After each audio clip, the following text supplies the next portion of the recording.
bienvenue en Bretagne, sous le soleil et au sec, enfin pour la 4e manche du championnat de France élite à Romagné. Un week-end placé sous le signe de la moto pour tous les âges. Les juniors le samedi et puis le dimanche bien sûr, MX1 et MX2 avec les tout meilleurs. Després, d'Ercourt pour le MX2, Théier, Aubin et puis Bogue évidemment pour le MX1. On va revivre cette manche en images.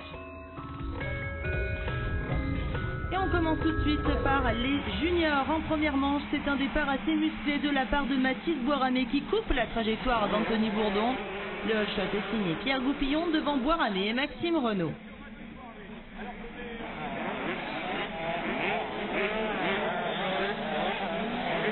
Le local de l'étape prend la tête très rapidement et boucle le premier tour avec déjà une petite avance sur Goupillon, talonné de près par Maxime Renaud, qui finit par le passer au tour suivant. Un peu derrière, Zachary Pichon apprend encore dans la catégorie des juniors. Il part seulement 7e et après une chute, il ne pointe que 18e au 4e tour. Le petit Pichon remontera 10e en fin de manche. Si les deux premières places ne bougeront pas malgré une chute du leader en fin de course pour la 3e position, on s'est battu jusque dans le dernier tour entre Anthony Bourdon et Stéphane Rubini. Et c'est lui qui a eu le dernier mot pour la 3e place de cette manche, remportée par Mathis Boiramé devant Maxime Renaud. J'étais un peu trop sur l'avant, il y avait un caillou et ça m'a éjecté. J'ai rien pu faire, mais bon, j'ai vraiment eu de la chance, heureusement que j'avais un peu d'avance. Donc j'ai pu repartir, ils sont vraiment revenus fort dans les derniers tours. J'ai pris un petit coup, mais bon, c'est pas très grave et je compte bien faire à la 2e manche.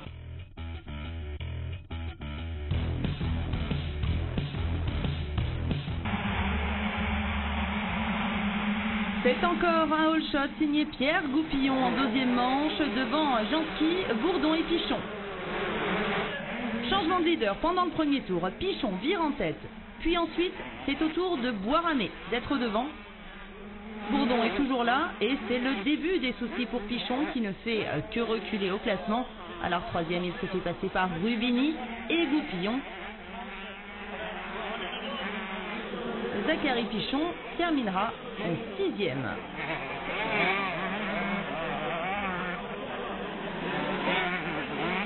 Au 8e tour, en bataille pour la 3e place, on retrouve Rubini et Renaud.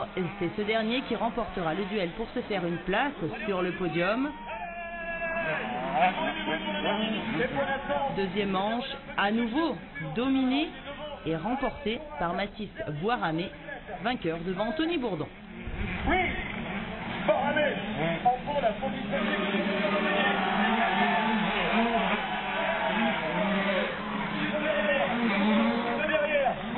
C'est vrai que c'est une bonne opération, je suis vraiment content de ce que j'ai fait aujourd'hui. Mais bon, il faut concrétiser sur les autres épreuves et je compte bien concrétiser. Le championnat junior est très serré, on va le voir tout de suite avec le classement. Il n'y a qu'un petit point d'écart entre les deux premiers. Et avant de passer aux élites, on regarde les tout petits en 50 cm3.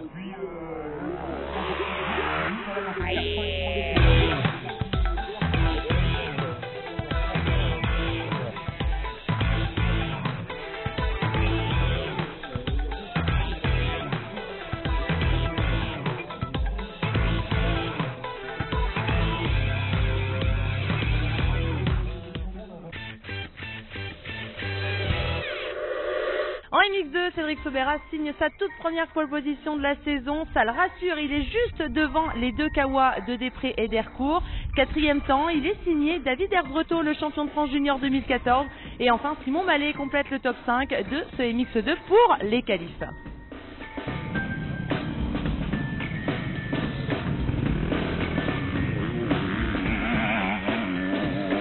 5e temps ce matin sur la séance qualificative. Simon Mallet est toujours là depuis le début de saison aux avant-postes. On l'a vu se bagarrer pour la 3e place. On l'a vu aussi 2 fois sur le podium à Guignon, il me semble. C'est une saison qui est plutôt correcte, j'ai l'impression, Simon. Ouais, ça avait mal débuté à Saint-Jean, du coup à Guignon ça allait mieux, c'était plus des conditions qu'on connaissait. Et puis là, 5e temps c'est pas trop mal, j'aurai une bonne place pour la grille, donc ça devrait bien le faire. Ouais. Alors devant c'est hyper rapide, hein. Il y a les deux pilotes de Bud Racing, d'Ercourt, Després. Soub est en train de revenir aussi, ça va être plus difficile peut-être de se faire une place aux avant-postes.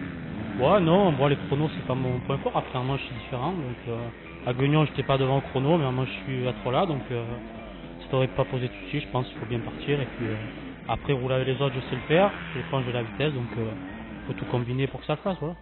Votre point fort? Mes points forts, ouais, les virages. Je pense que je passe pas mal dans les virages. Après voilà, c'est comme ça. Vous avez un pilotage assez engagé. Ouais, j'ai l'envie, donc ça se voit, mais je suis pas trop coulé, mais bon, ça marche bien, donc voilà, c'est mon style.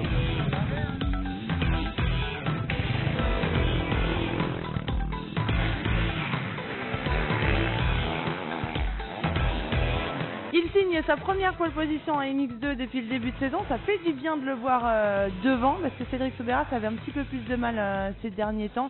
C'est vrai que les deux Bud Racing ont vraiment fait fort en début de saison. Qu'est-ce qui s'est passé depuis Guignon? On a évolué, pas seulement sur la moto, sur mon pilotage aussi. On s'est rendu compte qu'en étant un peu plus coulé et roulant différemment, je pouvais aller plus vite.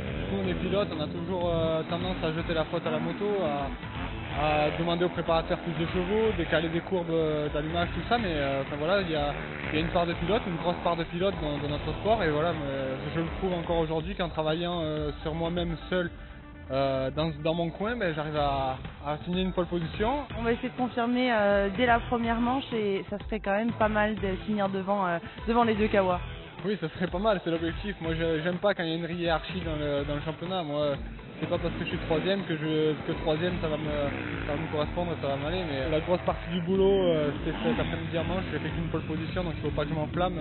Il y a 3 fois 30 minutes à tenir, donc maintenant ça va être un gros boulot cet après-midi. On a la chance à Romagné d'avoir José Leloir, le responsable compétition chez Yamaha. Et cette pole position de Cédric Soubeyras, c'est quand même une belle récompense, j'imagine, pour la marque, José. On a décidé de le faire rouler en 250, ce qui n'était pas évident. C'était vraiment un challenge parce qu'il avait l'habitude du MX1 depuis longtemps. Mais bon, c'est quand même un pilote qui a beaucoup d'attaques, donc le MX2 lui correspond bien. Il a beaucoup travaillé, c'était pas évident parce qu'il y a des jeunes qui poussent derrière, donc c'est un beau challenge pour lui. Et avec Didier, ils ont fait du très beau travail sur la moto, le team également. Ils ont vraiment beaucoup investi cet hiver pour progresser. Et ça commence à payer, donc une pole position, c'est déjà une première victoire pour cette année. Et puis maintenant, je pense qu'il faut qu'il applique tout ça en course.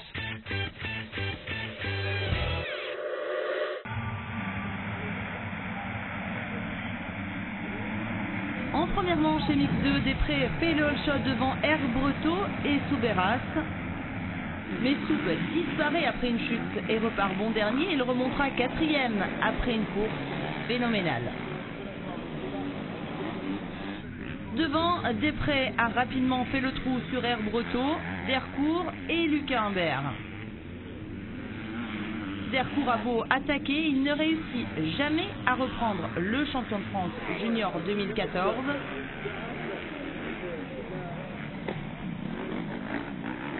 Le classement restera figé, c'est encore une victoire de Després devant Herbreto et Dercourt.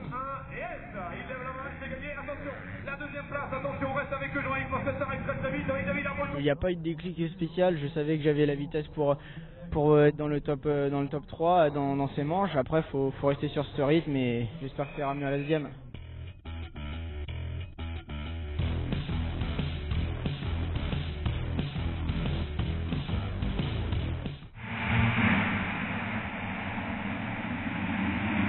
En seconde manche, Maxime Després est toujours devant d'entrée de jeu avec Cédric Soubeyras et Brian Boulard.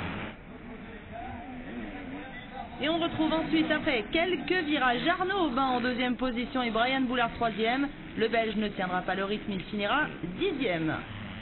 Absent devant, Cédric Soubeyras a encore chuté dans le premier tour. Il se retrouve très loin au classement, tout comme Nico Dercourt. 3 et 4e, jamais Everald vont voir Mallet revenir sur eux et les doubler pour s'emparer de la 3e position. Juste derrière, Soubeyras est déjà là, il est bien remonté, il doublera à son tour jamais Everald pour finir 4e derrière Simon Mallet. Devant, c'est une balade de santé pour Maxime Després, pendant qu'Aubin accroche pour la première fois de la saison une magnifique 2e place.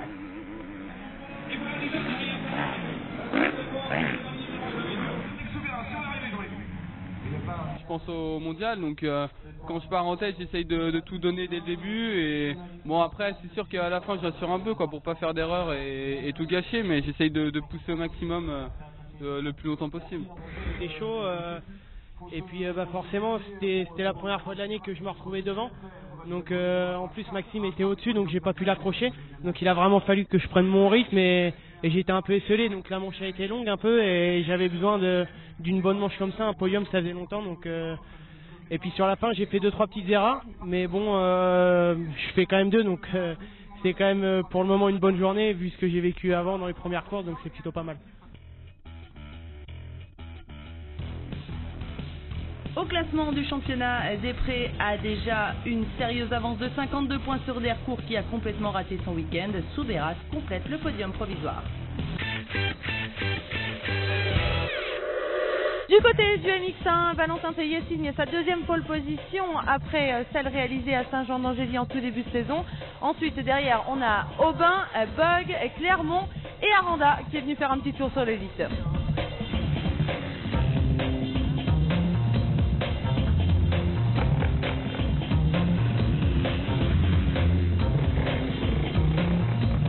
Cinquième temps chrono ce matin sur la séance MX1, c'est le retour de Greg Aranda sur l'élite, ça fait bien plaisir de vous voir ici, mais cinquième sur une séance qualif, c'est pas trop dans vos habitudes j'ai l'impression.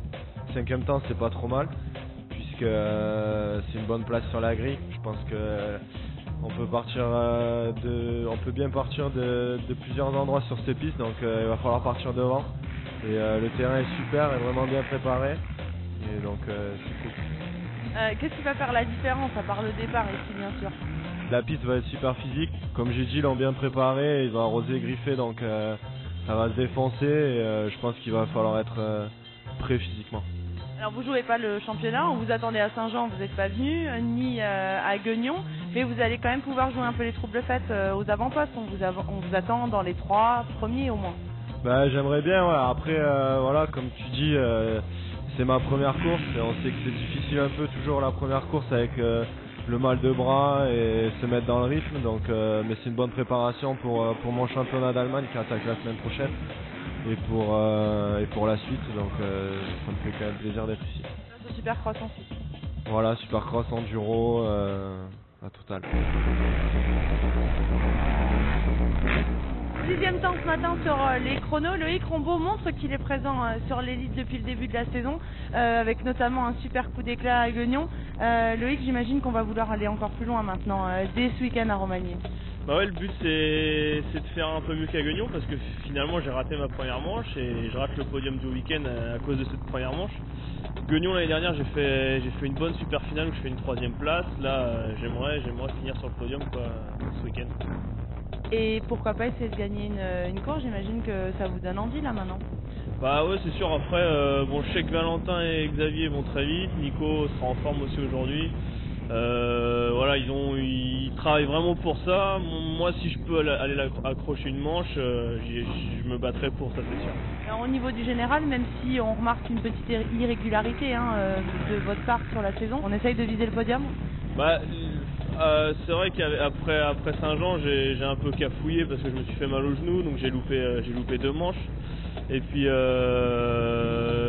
maintenant oui, rentrer dans le top 5 je pense que c'est possible. Le top 3 ça va être un peu plus compliqué, je sais qu'il y a Jason aussi qui roule très bien aussi chez lui, donc voilà, le but c'est vraiment de se faire plaisir tous les week-ends et puis de marquer des gros points. On vient de le voir, Valentin Tellier a signé le meilleur temps de la séance qualificative MX1. On a un team heureux et puis bien sûr un team manager heureux avec Jostal Frank. Ça se passe bien pour le team depuis le début de saison? Oui, ça se passe super bien pour nous. Valentin est aux avant-postes, donc là il est 2ème au provisoire. Il vient de faire la pole ce matin, il gagne des manches quand il part bien, donc c'est quelque chose qu'on a bossé cette semaine sur la moto. Donc non, une bonne équipe, le team progresse. On représente maintenant le team officiel Honda France et SR Moto Blues, donc un nouveau sponsor. Donc c'est important pour nous de figurer sur aux avant-postes. On va parler de votre position dans le team. Vous êtes vous-même pilote et vous avez décidé de vous mettre en retrait sur l'élite pour vous occuper, pour choisir vos pilotes. Ouais, c'est ça, c'est vrai que le championnat de France Élite demande beaucoup de concessions. Il y a 3 manches dans l'après-midi, pas beaucoup de temps entre les manches et après il risque d'avoir des journées dans la boue comme on a pu le vivre à Saint-Jean ou à Sommières. Donc il y a beaucoup de choses à s'occuper, ça demande beaucoup de travail et les journées sont trop courtes. Donc du coup pour le championnat de France Élite il faut que je m'occupe des pilotes, c'est très important pour eux, même pour l'équipe c'est quand même ça se passe mieux comme ça. Mais par contre, je roule toujours en supercross et lors des cross inter. Mais voilà, j'arrive à me faire plaisir quand même sur la moto. Dernière petite chose sur le team, vous avez proposé à un pilote de ligue d'intégrer l'équipe pour l'étape de Plomion. Vous avez fait un casting et puis vous allez bientôt nous annoncer l'heureux élu qui va partager avec vous l'élite à Plomion. Ouais, c'est exactement ça. C'est vrai qu'il y a pas mal de pilotes qui sont demandeurs de vivre ce genre d'expérience. Donc du coup, on a eu l'idée avec toute l'équipe de dire, bah voilà, on va proposer un guidon à un pilote amateur entre guillemets, de venir faire une journée avec nous lors du championnat de France élite de Plomion. Comme ça, il va disposer d'une moto comme Valentin Tellier et Fabien Isoire, d'un mécanicien, de toute l'infrastructure. Donc ça va être super pour lui et puis pour nous aussi. On va faire, ça va être une bonne expérience. Beaucoup de candidatures, j'imagine. Oui, une trentaine de candidatures, dont des pilotes qui roulent même très bien, donc on a été assez étonnés et puis surpris dans le bon sens. Donc on risque même d'avoir un pilote qui est capable peut-être de rentrer dans le top 15, donc ça serait génial pour lui et pour nous.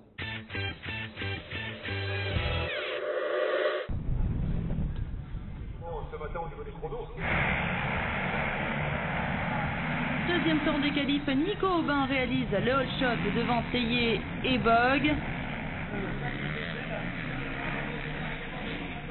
Et juste derrière eux, on retrouve Isoire, Clermont, Aranda, Adjouj et Rombaud.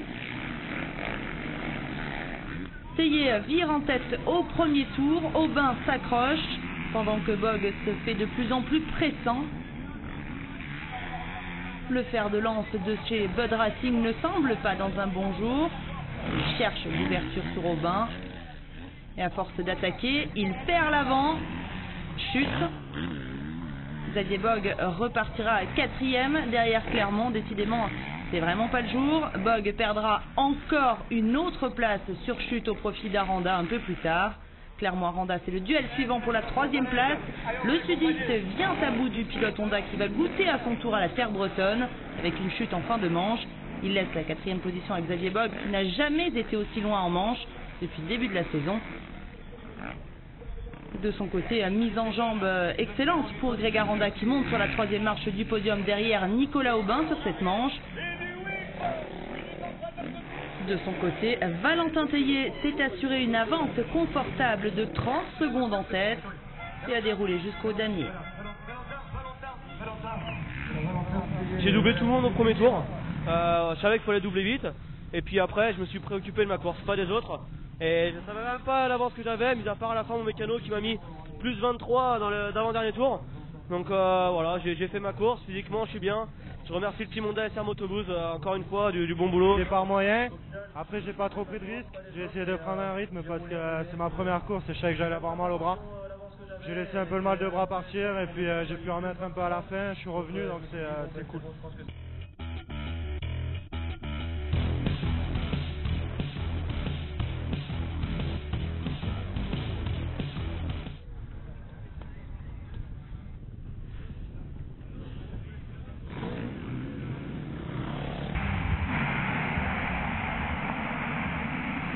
En deuxième manche, Florichier fait le hold shot, mais sorti du premier virage, c'est Tellier qu'on retrouve devant.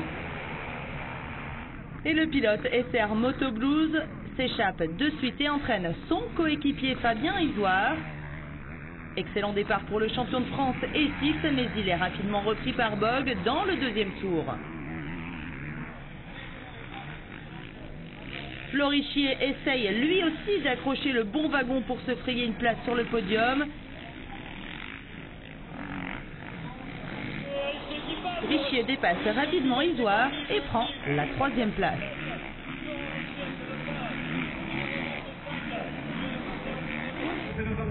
C'est Bogue qui passe en tête aux 2 tiers de la course après une grosse erreur de Valentin Tellier. Et le pilote Kawa ne va pas bouder son plaisir de se retrouver en tête. Il s'en va pour signer son premier succès du week-end devant Valentin Tellier. Je voulais pas lâcher parce que je savais que personne n'est à l'abri d'une faute, d'une petite erreur. Et on l'a vu, il a fait une petite chute et j'ai pu en profiter. Et après j'ai pas lâché quand j'étais devant. J'ai réussi à faire un bon départ. Ben après j'ai pris le bon rythme. Valentin et Xavier allaient vraiment mis devant. Mais bon, je me suis vraiment battu pour faire le podium. En plus, remplacer mon pote Sébastien, je pense que 3, il va commencer à être content. Mais bon, il veut toujours gagner, donc je vais essayer de fermer à la prochaine. Bog compte désormais 5 points d'avance sur Théier au championnat. Aubin est déjà à 59 longueurs du leader. Clermont et Richier complètent le top 5. Place maintenant à la super finale. On refait la piste, ce terrain de Romagné qui est absolument super pour rouler quand on entend les pilotes. Alors on va prendre les 20 meilleurs du MX2, les 20 meilleurs du MX1 avec bien sûr Bog, Théier, les plus rapides dans la catégorie MX1 et puis Després. On va voir Dercourt, on espère que ça ira mieux que sur les premières manches. Et puis Soubera, s'il lui arrive rien, il risquerait de jouer la bataille pour être devant.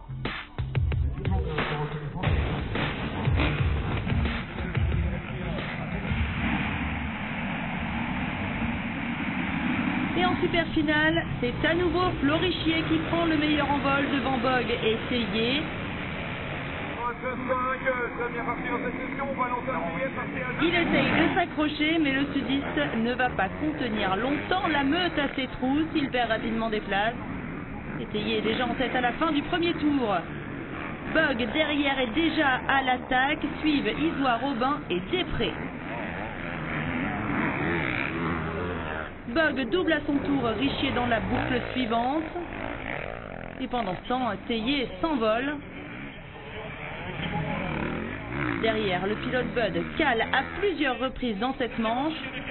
Mais il revient toujours sur Richier pour s'emparer de la deuxième position. Car de son côté, Théier était intouchable.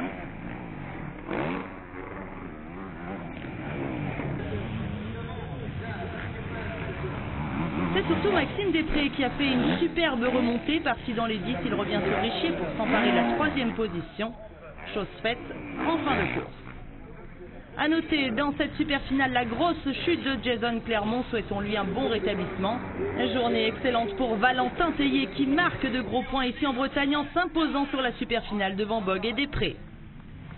La dernière manche, 35 minutes plus de tours et 30 minutes plus de tours est très longue.